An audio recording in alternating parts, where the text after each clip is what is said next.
அந்தியூரில் பட்டா கேட்டு சாலை மறியல் ஈடுபட்ட கிராம மக்கள். ஈரோடு மாவட்டம் அந்தியூர் அருகே நகலூர் கொண்டைப்பாளையம் பகுதியில் சுமார் 70க்கும் மேற்பட்ட குடும்பத்தினர் வசித்து வருகின்றனர். இவர்கள் வசிக்கும் இடமானது அப்பகுதியைச் சேர்ந்த மாரசாமி என்பவர் சுமார் 80 ஆண்டுகளுக்கு முன்பு அங்கு வசிக்கும் குடும்பத்தினருக்கு தானமாக வழங்கியுள்ளார். இந்த நிலையில் மாரசாமியின் வாரிசுதாரர்கள் அங்கு வசிக்கும் குடும்பத்தினரை காலி செய்ய சொல்லியுள்ளனர். இல்லையென்றால் அந்த இடத்திற்கு பணம் கேட்டதாக கூறப்படுகிறது.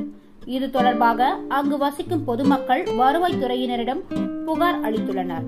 ஆனால் வருவாய்த்துறையினர் இதுவரையிலும் எந்த நடவடிக்கையும் எடுக்காததன் காரணமாக அப்பகுதியைச் சேர்ந்த சுமார் 30க்கும் மேற்பட்ட பொதுமக்கள் இன்று அந்தியூர் வட்டாட்சியர் அலுவலகம் முன்பு திடீர் சாலை மறியல் போராட்டத்தில் ஈடுபட்டனர்.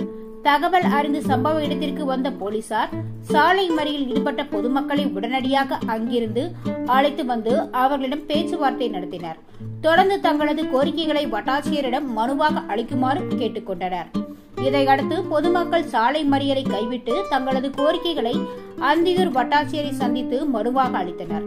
அதில் சுமார் 80 ஆண்டு காலமாக வசித்து வரும் தங்களுக்கு தானமாகிய வழங்கிய நிலத்திற்கு உடனடியாக பட்டா ஆவணம் செய்ய வேண்டும் என கேட்டுக்கொண்டனர்.